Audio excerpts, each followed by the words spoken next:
Friends, ఇంట్లో ఏమీ లేనప్పుడు ఏం తినాలా ఏం చేయాలని ఆలోచించకుండా ఇలా చక్కగా చికెన్ గోంగూర చట్నీ ఉంటే వేడివేడి అన్నంలో ఒక గంట అన్నం పెట్టుకొని కొంచెం చట్నీ వేసుకొని తిన్నా కూడా కడుపు నిండా తినొచ్చండి. హాయిగా ఉంటుంది, కమ్మగా ఉంటుంది.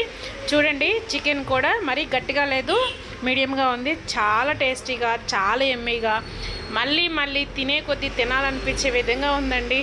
మరి ఈ గోంగూర చికెన్ చట్నీ నేను ఎలా చేశాను అన్నది మీరు చూడాలంటే వీడియో పూర్తిగా చూడండి.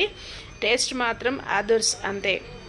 చిన్నపిల్లలు, పెద్దవాళ్ళు అందరూ ఇష్టపడే చట్నీ అనమాట. మరి ప్రాసెస్ చూద్దామా? Let's go process.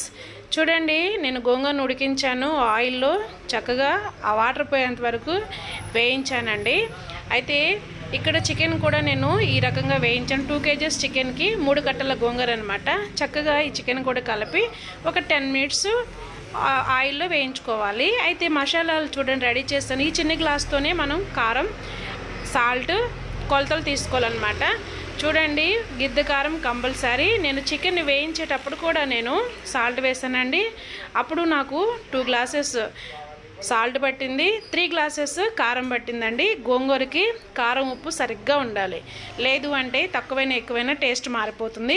మీరు ఎంత తింటారో చూసి వేసుకోండి. క్వాంటిటీ అయితే కరెక్ట్గా సరిపోయిందండి. ఇక్కడ చూడండి, మసాలాలు 100 grams ధనియాలు, 100 grams జీలకర్ర, అలాగనే చెక్క, లవంగ, బిర్యానీ ఆకు, ఇవన్నీ కలిపి కూడా నేను మిక్సీ పట్టాను. పౌడర్స్ కూడా యాడ్ చేశాను. చూడండి, మన చికెన్ గోంగూర చట్నీ ఎమ్మీగా తయారైంది కదా. ఇక్కడ 2 kgs చికెన్కి నాకు 1 kg ఆయిల్ పట్టిందండి. రైస్ బ్రాండ్ ఆయిల్ యూజ్ చేశాను.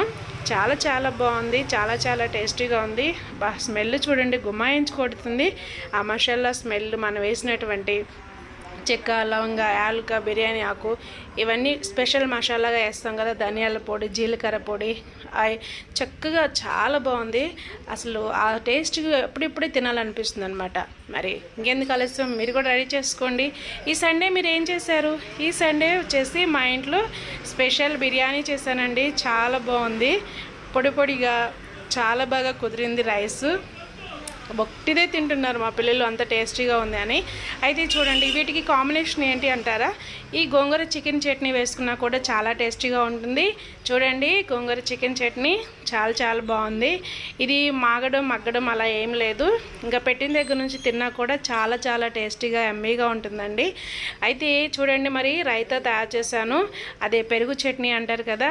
చక్కగా వాటర్ వేయకుండా చిక్కగానే చేశాను. మన ఇంట్లో అందరం తింటాం కదా. చాలా బాగుంది. టేస్ట్ చూద్దాం మరి. అబ్బా, తింటూ ఉంటే మళ్ళీ తినాలనిపించే విధంగా ఉందండి.